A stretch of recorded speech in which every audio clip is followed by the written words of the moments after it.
Good Monday Saturday, everybody, and welcome back to the Kota Capper's College Football Computer Show, Episode 6. I'm Kota Capper Pace here, and alongside me, like every single week, the computer man himself, Dan Angel11 on Twitter. Dan, how we doing here this Saturday? Yeah, not too bad. Hoping to make up for last night's issues with Virginia Tech suddenly getting a pulse in the third quarter. Yeah, that was a wild second half there, wasn't that? Yeah, I had the under. I thought I was in good shape after it was 3-0 at halftime. Oh no. That's betting for you, Dan, right? And of course, I know. you know that as well as anybody. So obviously, we're here to talk about computer rankings and what Dan does. Of course, if you don't know, if you're a first-time viewer of the show here, you can go in the description below, and we have all the links to Dan's blogs about how he rates each team and how the computer breaks everything down each week and just the whole system overall. Dan has been working on some FCF stuff, so be sure to check that out as well. But Dan, we'll start with last week here. Of course, very strange week. You know, when we look back at the history books of the computer show, you know, this will definitely be in the top three as far as things that happened. And, you know, last week, 3 conferences didn't miss an ATS pick. And there were 2 where it just didn't have a winner straight up. So just talk about last week. What'd you see last week there? Yeah, well, I'm a little worried about it, actually, because everyone seems to be trying to get into the Big Ten and the SEC. So if it goes to only those 2 conferences, I might be in trouble. But yeah, had a really good read on the Pac-12, on the Big 12, and the ACC. The SEC has just been a pain in the butt all year long. And the Big Ten, it's really seemed to be the computer gets the winner very well, but the spread has just been a really tricky thing. So I'm not too surprised it was those 2 conferences that gave the computer trouble on the spread.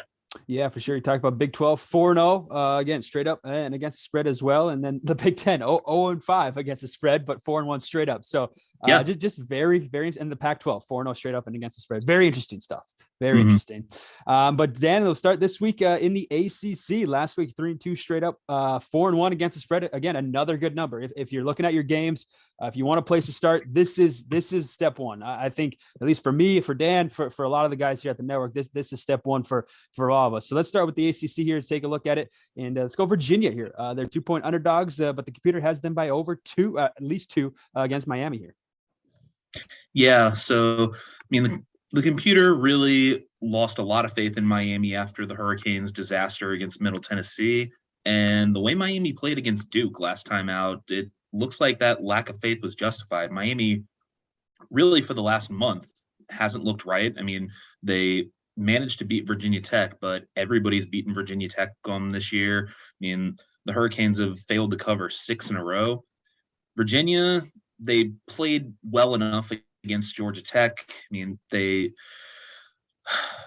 been very inconsistent, to say the least. So this is going to be a tough one either way, but Miami has just been so disappointing all year long, and they still have the stigma of being a good team. Bettors are really hesitant to change once they get an opinion. So this might be one where Virginia's in a pretty good spot. Florida State minus 23.5 here, Dan, but the computer likes them by just 19 over Georgia Tech. Georgia Tech, what's the feeling on them here? Yeah, so Georgia Tech, I mean, it seems like they've been a little better since getting rid of Jeff Collins. Granted, they've played since then Pittsburgh, who is prone to these head-scratching games, and then they've played 2 home games against Duke and Virginia. So we haven't really seen the Jackets go up against a good team yet. I mean, Florida State still doesn't totally qualify because the Seminoles aren't all the way back, but they're kind of on that second tier in the ACC. And I think on Florida State this year, so far they've done what they've needed to do. They can't quite beat the good teams. They tend to hammer the lesser teams. 23 is a lot of points, but the Seminoles should. I think this might be one where I tease the Seminoles down a little bit just to stay on the computer's good side, because I think Florida State is the stronger team here. They run the ball very well, and Georgia Tech, not a very good run defense. So this could be one where the Seminoles get a good lead early, and just there's no way for Georgia Tech to come back. For sure. Are you a fan of teasers, Dan? You play a fair amount every Saturday, or? Here and there. It just depends on how the numbers look and how everything compares to what Vegas is actually putting out versus what I think is going to happen. I mean, I'd much rather play a teaser that I feel good about than just totally leave a game alone if I think, well, the number's kind of there but not quite. So yeah, if I can get a pick that I feel good about and pair it with one or two other games, that works just fine for me. Yeah, cool. All right, Big 12, 4-0 straight up. Last week, 4-0 against the spread, one perfect pick. Let's start here, Oklahoma State, Dan, 1.5 point underdogs, but the computer likes them by 5 over K-State. Yeah, I mean, I'm kind of wondering what in the world Oklahoma State has to do to get some respect here. I mean, they have one loss, and it was to TCU on the road in overtime. There's nothing wrong with that at all. I mean, Oklahoma State has put up good numbers all season long. They can't play defense all that well, which is definitely a worry. But going up against a Kansas State team that looks good but not great, I think the Cowboys are getting disrespected here. I think they might very well be the best team in the Big 12 this year. And yeah, I think getting 1.5 is a pretty nice gift, actually. Yeah, I'm sure this is in K-State, but you look at OK State, Dan, they beat Texas. They lost to TCU by 3. They beat Texas Tech, Baylor, they got some good wins. Yeah, so what do they have to do? Yeah, nothing's going to scare a Mike Gundy coach team. Like, this team has been here before, and I think they're still feeling motivated after last season. I think Oklahoma State looks like they're going to make a solid run in the Big 12 and probably get a shot at revenge against TCU.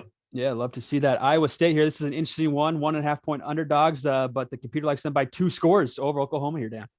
Yeah, the computer is just not buying Oklahoma at all. And that's something that tends to happen is once you burn the computer more than once, the computer will turn on you in a big way. And Oklahoma getting drilled by both TCU and Texas as badly as it did, the computer is not changing its mind just because Oklahoma managed to win a game against Kansas at home. I mean, it's better than a loss, but it's still not a good showing. And Iowa State, the computer thinks, is better than its record has shown. I mean, these teams both played Texas.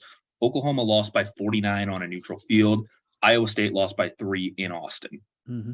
The computer is going to be a lot more impressed with playing Texas that close because the computer is very high on Texas. It thinks that Texas is an excellent team, and its losses to Oklahoma State and Alabama are completely excusable. Texas's loss to Texas Tech in overtime, not as much, but still, the computer is far more impressed with Iowa State giving Texas a battle, and it thinks that Iowa State, which has frankly been a thorn in Oklahoma's side for the past couple years, can pull this out.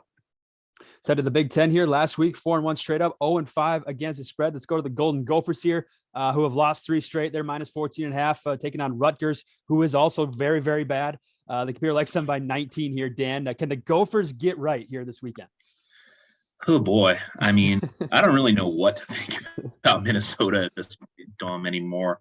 I mean, sure, the Gophers have dealt with injuries here and there, but the way that they just got straight up drilled by Penn State. I mean, granted, they had to turn to their backup quarterback because when you don't have Tanner Morgan on the field, it's really a problematic situation. But I don't know. I mean, sending out a new quarterback against Penn State, I think the computer is a little bit lower on Minnesota than it should be after that blowout. But Rutgers also has a tendency to hang around. Mm-hmm. So this one's tough. I mean, I don't know if Minnesota can cover that many points, but it is also only 2 touchdowns at the window. So this might be one where I just look to take a couple points off and pair the Gophers with somebody else if I touch it. Yeah, for sure. If the Gophers were to bounce back, this is a great week to do it against a Rutgers team. So, but by the same token, I mean, Rutgers going into this 4-3, I mean, the Scarlet Knights are basically thinking that they've got to somehow find 2 wins on the schedule, and this is one of their better shots to do it because their 2 home games left are Michigan and Penn State, and that's not going to happen. I think there is a good chance they upset Maryland in the finale because Maryland is Maryland and tends to screw up, but Minnesota and Michigan State, they've got to find a win in one of those, and this could be one if Minnesota's not careful. For sure. Iowa -11 here, Dan, against Northwestern, but the computer likes them by 23. Thoughts on this one? Can Iowa score 23? That's a great question. Yeah. Now, to be completely fair, so Iowa is always a little bit overrated every year in the computer's eyes because the Hawkeyes play fantastic defense, and the computer has had a provision from day one that if you play great defense, if the final score ends up being a combined total of 50 or less, it's going to give a bonus to the winning team for holding down the opposing score. So Iowa gets that bonus virtually every time it wins a football game. So its rating is going to be a little higher as a result. Northwestern is a really bad football team. I'm sorry. I mean, Pat Fitzgerald is a really good coach, but he just doesn't have enough to work with this year. And I'm not sure Iowa can score that many points, but 20-0 sounds reasonable. All right. And the under, I love that. Pac-12 here, Dan, last week, 4-0 straight up, 4-0 against the spread. Love to see that. Let's start here with the Ducks of Oregon, -17, but the computer likes a close game by 16 over Cal. Yeah, so that one could be a very interesting trip. These teams tend to put up a lot of points when they play in Berkeley. The over is cashed on 4 of Oregon's past 5 trips to California. Obviously, the computer doesn't really do anything with the numbers, but Oregon, for whatever reason, since that debacle against Georgia, the first time that they played this season, Oregon has put up some huge numbers. And the Ducks haven't been held under 40 even once since that game. And California, I mean, not a good defense at all. So I think this might be one where the number is pretty close. I might lean toward Oregon here. All right, Dan, let's go to the second Pac-12 matchup here. Let's take Arizona State -13. The computer likes them by 15 over Colorado here. Yeah, so Colorado has basically had one decent game all season. They played well against California, and then the rest of the time it's just been they show up and get creamed. And there is a chance that they could put up decent numbers playing at home in the elevation against Arizona State, but ASU tends to make it interesting every week. I mean, the Sun Devils managed to beat Washington at home. They gave Stanford a really tight game. They almost pulled that one off. So I'm going to lean toward the Sun Devils here. All right, sounds good. SEC last week, 2-2 straight up, 0-4 against the spread. We just kind of have to talk about Georgia, -22.5. The computer likes them by 28 over Florida just because it is one of the better games this week. Thoughts on this one? Well, it's one of the better games of the week on paper. True. But sadly, what tends to happen in the cocktail party game is one team plays really, really well, and the other team looks like it got hit by a bus on I-10 on the way to the stadium. Looking back over the past several matchups, almost none of these games are close. So you get a big spread like this, and the casual bettor thinks, okay, something's up here. But no, this is actually what usually happens in this rivalry game. It's one team just crushing the other. And Georgia looks so much better than Florida right now. Florida, everyone got really high on the Gators when Utah made a terrible decision on that play near the goal line, cost itself a win. People thought, oh, Florida's back. Billy Napier's got this thing figured out. Not quite. Not so fast, like Corso would say. Texas A&M here, +2.5 road dogs here. The computer likes them by 5 over Mississippi.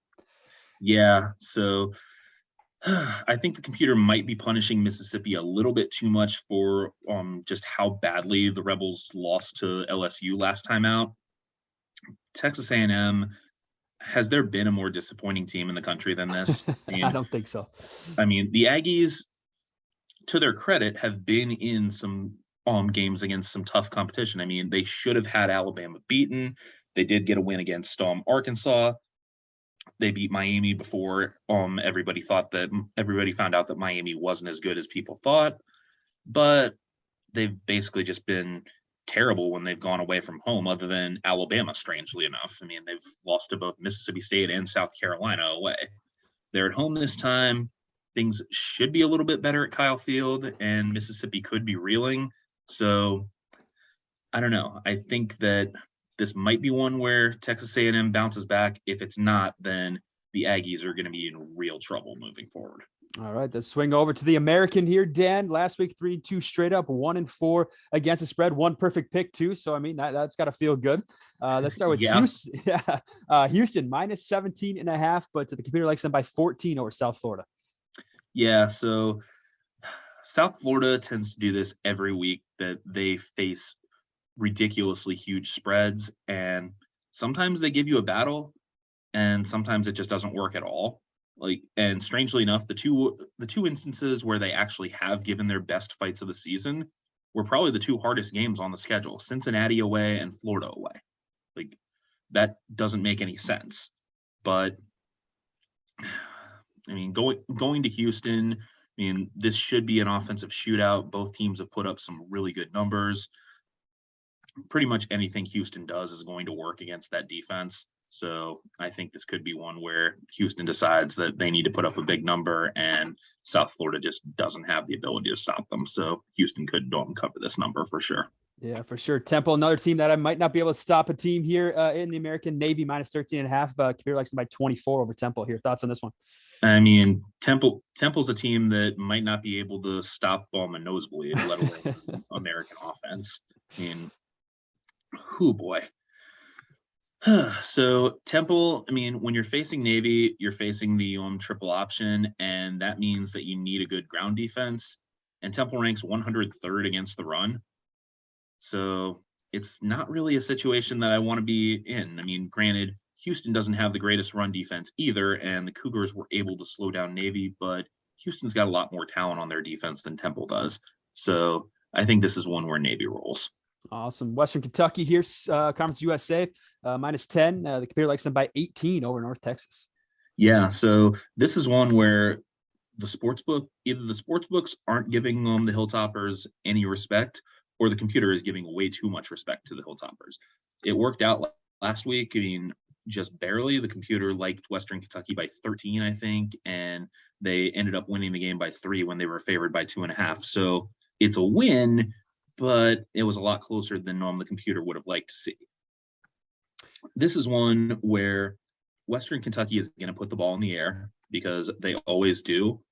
And North Texas has shown no ability to stop a decent passing attack. The Mean Green rank 123rd in FBS against the pass. And Western Kentucky should, if they don't take their foot off the gas, they should be able to put up some huge numbers. And I don't think North Texas has the ability to keep up. If you like to follow the money too, this is an interesting game. 86% of the money, Dan, is on North Texas. 59% of the public is on Western Kentucky. So very, that's Wonderful. A major difference there. Yeah. So, strangely enough, though, in those situations when, I find that more often than not, when that much money is on one team, something weird happens and it goes the other way. It's bound to happen, right? I mean, something has to happen. So there we go. Middle Tennessee plus 1.5 dogs here. The computer likes them by 2 over UTEP. Yeah. So UTEP was kind of the computer's darling last year, not so much this time around. Middle Tennessee has seen its rating climb a fair amount higher since it got drilled the first time out against James Madison, which that proved to be a better loss than anybody knew at the time. So Middle now getting a fair amount more respect. UTEP not really on a team that's all that consistent. I mean, they have a couple wins in there against the likes of Charlotte and Florida Atlantic. They did somehow roll Boise State, which I still don't know how in the world that one happened, which I don't think anyone from Boise does either, quite frankly. But I don't know. I mean, I think Middle Tennessee should be primed to bounce back after playing the toughest part of the schedule, which I think that's probably also why Middle's not getting as much respect right now from the books, is they're coming off 3 straight losses, but you look at who they've played: UTSA, UAB, and Western Kentucky, which are probably the 3 best teams in Conference USA. So I think this is one where Middle should be getting a lot more credit than it has, and I think that they'll be in pretty good shape to get a win here. All right, let's go to the independents here. Last week, 2-1 straight up, 2-1 against the spread. Boston College minus 7.5. They opened up around minus 9.5, minus 10, depending on the book. But the computer likes them by 3 here over UConn, Dan. Yeah, and did you have UConn as your upset pick? I did. Yeah, So we'll see. I think this might be on a possibility here because UConn has actually played with a lot more passion under Jim Mora. Like this team really has things moving in the right direction, and Boston College, you have to wonder how much longer are the Eagles going to still care, given that they're 2-5 and they are getting no closer to making a bowl game. I mean, they've really only looked good against Louisville, and Louisville has a weird tendency to just completely fail to show up in games where they should win. BC does not run the ball at all, and you kind of have to be able to run the ball in late October, early November when you're playing up in New England. So if UConn is able to turn this into a ground contest, which the Huskies want to do that every time out, then BC is going to have a hard time.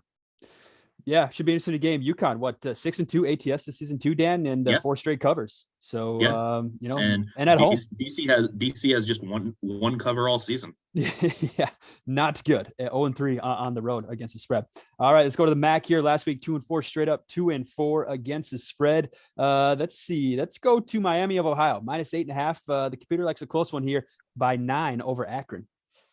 Yeah, so Miami, the bloom is kind of off the rose with the Red Hawks with how they've played the past 2 weeks. I mean, Miami was looking really good their first couple times out. I mean, they managed to win at Northwestern. They gave Buffalo a tight game where they really should have won. And they knocked off Kent. They should have been in really good shape.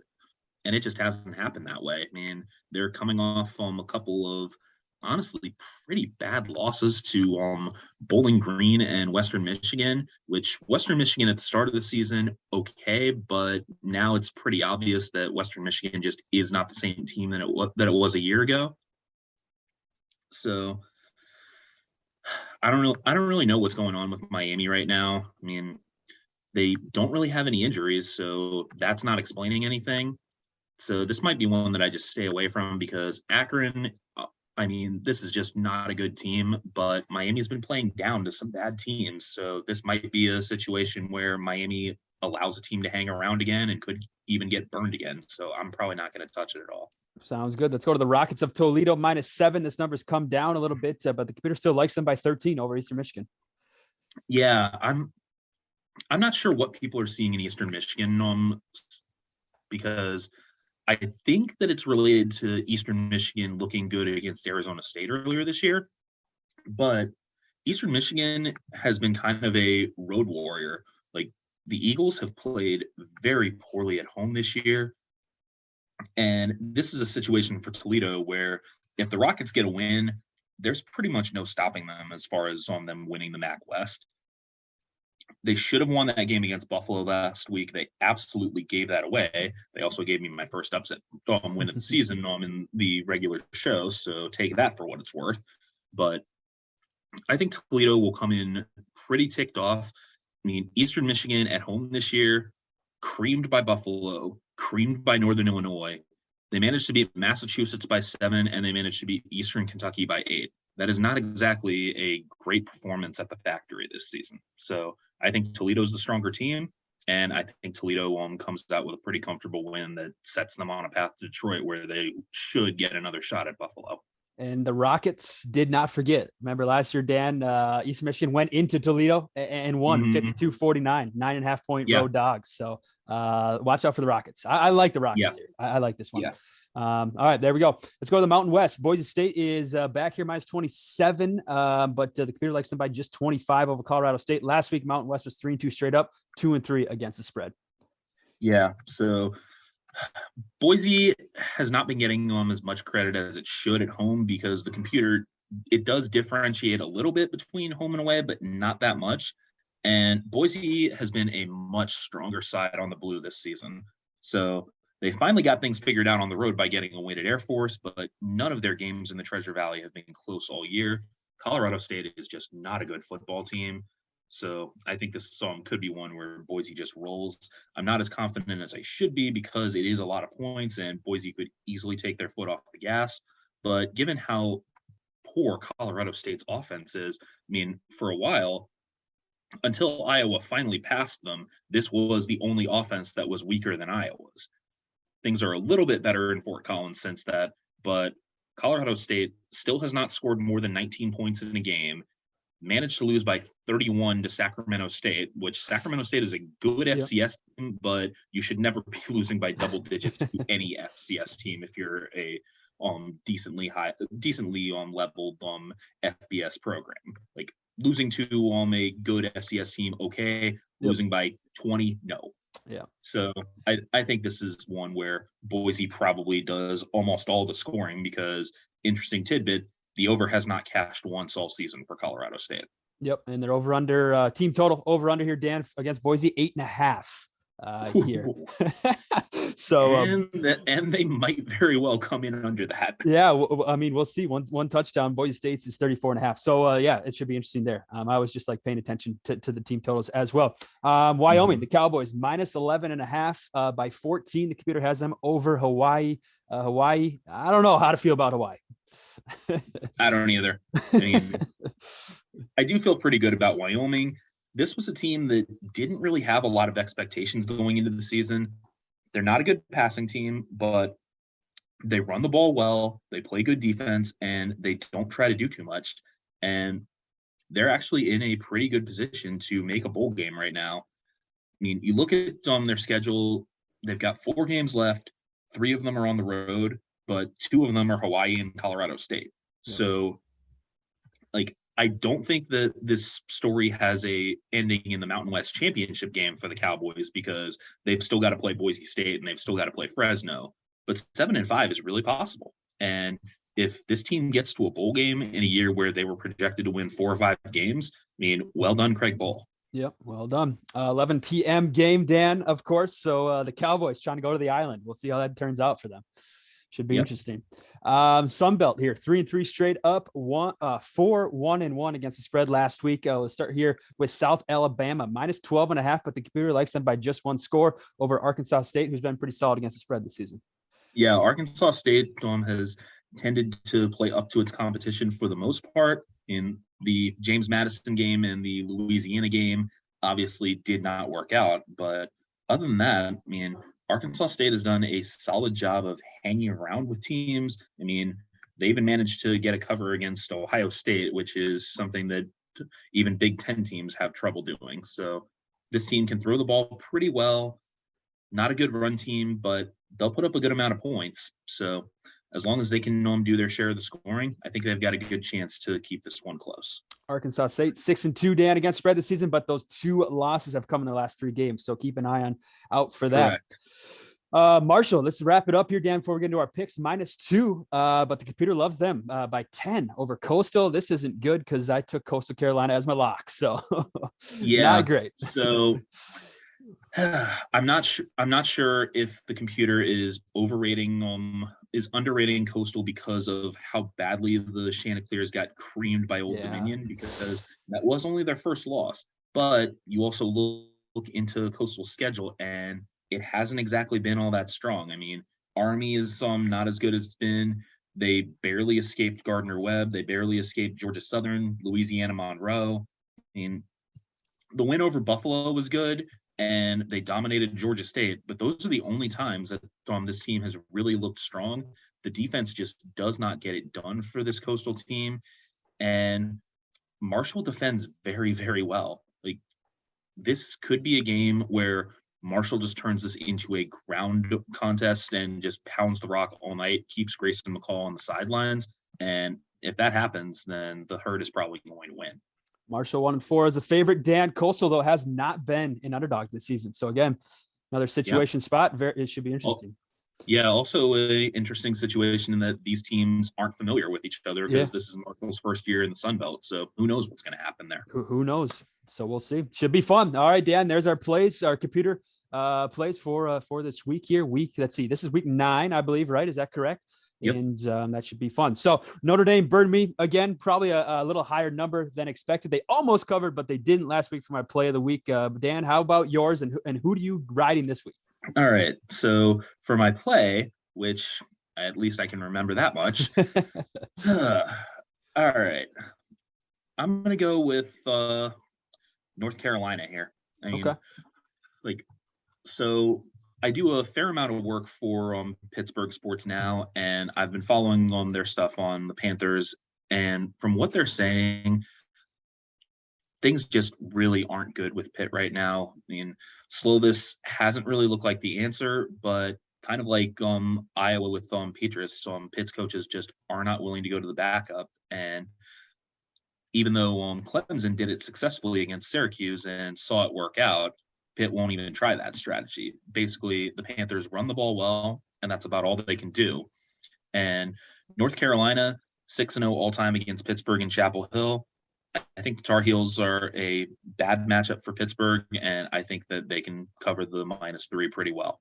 All right. I like that. I might add that to my card. I am going to go here with Dan, USC over Arizona -15. Obviously, USC coming off that loss against Utah, but going for their 10th straight win against the Wildcats. Little injury news. I don't think Addison is going to play. So keep an eye on that. But I also don't think that really matters. I think this could be a blowout. I think USC comes back off a loss and just, there's the more powerful team on the field. So I'm going to take USC, ride with those guys and see what we can get. I need a win, Dan. I need something. I know. Because my record this year has been not good. Not good. So USC for all the money. It's just been a weird year all around. I mean, like, this is the first time that I've been doing this on the computer has actually been slightly under 500 ATS. I mean, it's still picking the winners just fine. Like, I think like 74% overall, and it's doing even better with the FCS winners. But the spreads have just been rough this year, so it's been a tough season all the way around. I do think that with Arizona, I'm probably going to add USC to my card there. I might wait to make that play because with the Addison news, I saw the line is now at 14.5 in some places, and I might be able to get that down under 14 by kickoff the way things are going. So hopefully. I like that too. The over under is at 75. I think the under is a good play too. Well, yeah. I mean, the question there is what the temperature is going to be, because if they're playing in desert type weather, then the under is definitely going to cash. I think USC will score. You maybe look at USC team total over, but I don't think Arizona will score that much. So we'll see what happens. But that's a good point on the temperature. So there we go. All right, Dan. It's always fun every week. I enjoy this. It's just fun chatting it up and just interesting. So again, if you're new to the show, obviously watch the show, and then in the links below, Dan has all his blogs that link you right back to everything about the show. So Dan, appreciate you as always. That's Dan Angel 11 on Twitter. I'm Kota Capper Pace, and follow the network www.kotasportscappers.com or at Kota Cappers on Twitter or Instagram. Dan, best of luck this week, and we'll see everybody next week. All right. Peace.